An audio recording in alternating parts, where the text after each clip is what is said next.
All right, welcome back to Tennessee This Week. Conversation continuing right now with Craig Griffith, Courtney Piper, and James Corcoran. Let's go ahead and talk about the Senate race here. You turn on the TV for maybe just 5 minutes, and you're going to see both sides in this race for Senate bashing each other with attack ads right now.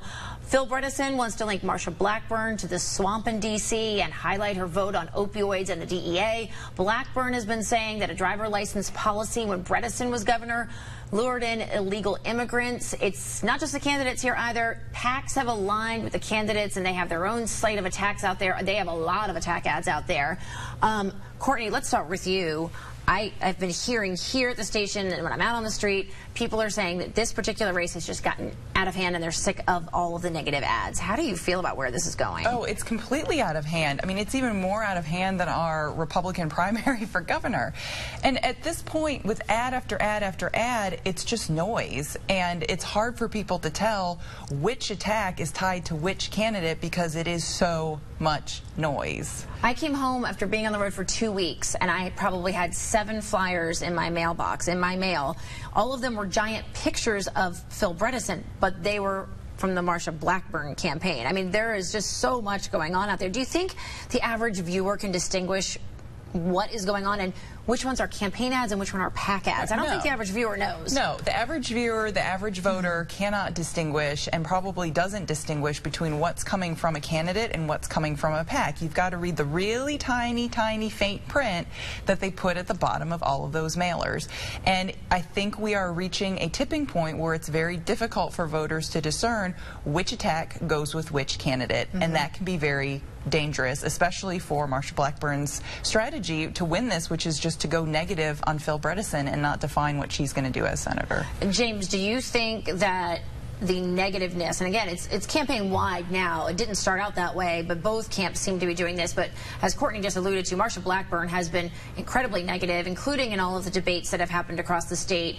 Do you think that that is going to backfire, just kind of like what we saw in the governor's primary, and people are going to go, I want to go with the nice guy, or do you think Blackburn has this in the bag? Well, it's certainly a close enough race where I don't think you would see people going this negative if it wasn't close. So this could certainly still go either way. But the difference is the ideology between Blackburn and Bredesen is so different that while in a Republican primary someone might decide to pick the candidate who stayed above the fray, so to speak, in a one-on-one race, in a general election, voters are still more likely to pick the candidate that they believe agrees with their basic ideals of what the government should or shouldn't be doing. What do you think about, and Craig, I'm going to turn to you on this one. I know that you watched the Senate debates, and Phil Bredesen still kind of took the high road. Started off this last one saying he wanted to have a friendly debate and stick to the issues, and made jokes about it when it turned negative pretty quickly. And he's played the nice guy, so to speak. But the campaign ads over the last 2 weeks have changed sharply. And indeed they have. And of course Tennesseans, because it's a solidly Republican state and there have been few contested races on the statewide level, we haven't seen this massive influx of money from the PACs and from the campaigns themselves. So it's a little bit of stark reality that other states have seen regularly in their campaigns. So Tennesseans now are looking at this, and I think, yes, I mean, you turn on the TV, 30 seconds, you know, Marsha Blackburn's in the hip pocket of pharma, and then 30 seconds later, it's Phil Bredesen, you know, is in for sexual harassment. So you wonder, where is the point where these people can say, let's stop talking about attack ads and start talking about our positions. Right. Phil's position in this whole campaign is, I'm the moderate. I'm the calm one in the group. I'm going to go to Washington, and I'm trying to, you know, get away from everyone being in their own silo or tribe or whatever you want to call it, and let's work for the people of Tennessee and the people of America. That is his main campaign thrust. And through this negative campaigning, we'll have to see if that is going to be able to make it where he can win. Let's quickly talk about the polls for this race. They have been all over the board, and as of taping today, a new poll from Vanderbilt came out, and it had Phil Bredesen up just 1 point. But just last week, we saw polls that were 7, 8% in the other direction. Are all these polls Could they all be right, or could they all be wrong? How do we... As we saw in the 2016 presidential race, yes, polls can be very wrong. Yes. And so I think that you have to look at these polls very scientifically. You have to look at the way they surveyed the people, how many people are in the survey, how they structured the questions, and things like that. So you can get this great variance in the poll results. But again, as I've said every week, so the last 10 weeks, there's only one poll that matters. Election day. It'll be November 6th. What these polls are telling us is that it's really, really, really, really close. Real quickly, what do you guys think of the voter turnout so far? Early voting time, we're taping this 2 days in, and just record-setting numbers. It's crazy. I voted on Thursday, and I went to downtown West to vote, and I had to wait in line, and that was the first time I've ever had to wait in line as a voter.